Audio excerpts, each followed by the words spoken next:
I want you to hit me as hard as you can.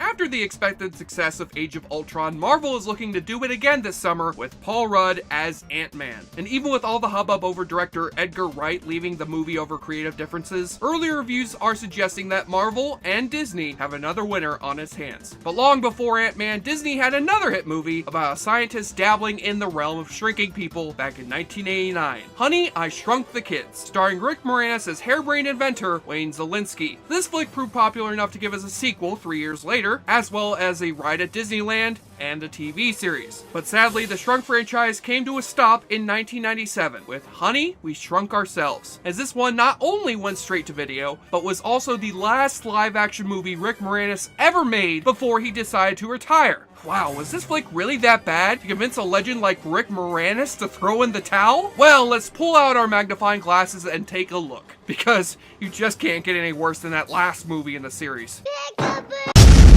I blew up the baby! Yeah, that was dark. So in addition to Rick Moranis being the only cast member from the last two to return, this one is also notable as being directed by Dean Cundey, the legendary cinematographer behind John Carpenter's early movies, Jurassic Park, Who Framed Roger Rabbit, the list goes on. Oh, and it's also co-written by a certain Joel Hodgson, the creator and star of Mystery Science Theater 3000. You had my curiosity movie, but now you have my attention. Anyway, this flick opens as we find our beloved Wayne Szalinski in a predicament. He's failing as the president of his newly founded laboratory, which he runs with his brother Gordon, played by the guy who did the voice of Earl Sinclair on Dinosaurs. His sports-obsessed son Adam is resentful of his dad for sending him to science camp instead of baseball camp, and he's played by Alfalfa from The Little Rascals. And worst of all, his wife wants him to get rid of his beloved Tiki God statue. Wayne, you are saying goodbye to Mr. Tiki Man this weekend. Holy first world problems, Batman. But Wayne and Gordon are looking to solve all of these problems as they are tasked with watching their kids while their wives head out on vacation. And Wayne decides to take care of the statue problem by shrinking it down with his shrink ray, which one would have thought would be confiscated by the CIA after it almost helped his son destroy Las Vegas. But what do I know? You were banned from using this by a joint committee of the FDA and your wife. But hijinks ensue. Both the guys and their wives get shrunk down to microscopic size, and this time it's the parents who have to seek the help of their kids in order to get back to normal size. Ho, call the Fresh Prince, because I just think some shit just got flipped turned upside down. Meanwhile, the kids, thinking their dads have gone out, decide to do all the things their parents would never let them do. As soon as the kids realize we're gone, they'll be very upset. Yeah, let's throw chips at each other. Throwing chips at each other is the best. 90s. Well, actually, they decide to make chili volcanoes, look at Adam's stash of magazines he hides from his dad. My dad found out I had this, he'd go ballistic. I didn't see this coming.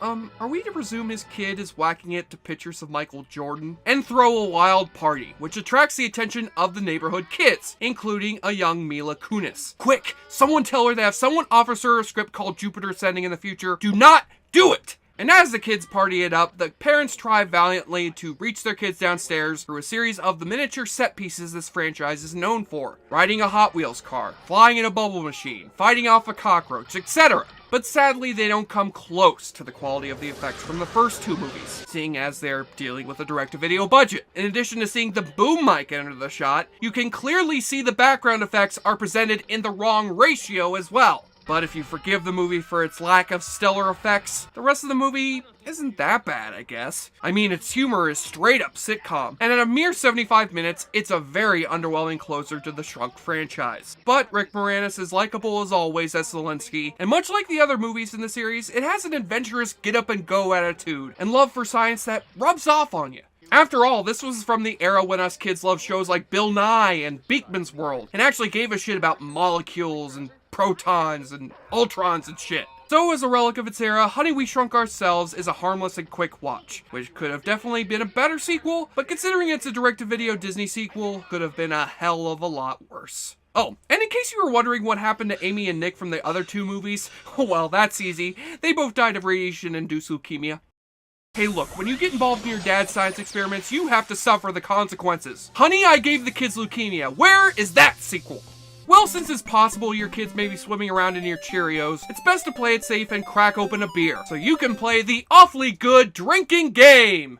Take a shot or drink every time. Wayne's tiki statue is either seen or brought up. Because you know what makes a great decoration for your house? Something that looks like it's constantly screaming in agony.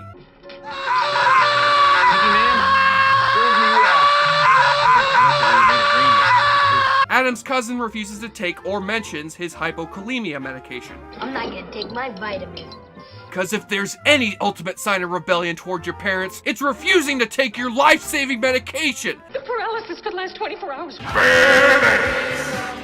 You spot another use of product placement and suddenly become hungry for a bowl of Trix cereal and a can of Diet Coke, and followed up by a dose of medicine from Save On Drugs. But don't give me any medication for my potassium deficiency, because I'm burning!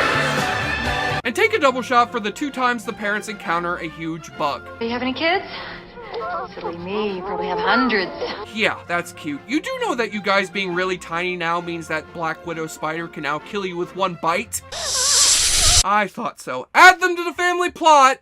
And on the nudity watch, well, come on. This is a Disney movie, so you ain't getting dick. Well, unless you count this.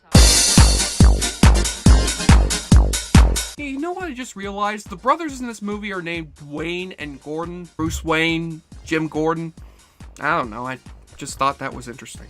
On the enjoyableness continuum scale from Bull to Bruce, Honey, We Shrunk Ourselves is significantly better than that other movie co-written by an MST3K cast member, sorry Bill Corbett, and shrinks down to a 6 out of 10. Quick, someone start a petition for Honey, I Gave the Kids Leukemia on change.org. The time is now. I'm Jesse Schaefer, JoBlo.com, and if you have any information on the disappearance of Rick Moranis, please call our toll-free hotline at 1-800-MORANIS. Again, that's 1-800... Oh, wait, I just found an article on him. It says he retired to take care of his kids after his wife died, records the occasional comedy album, and is happily living in Manhattan.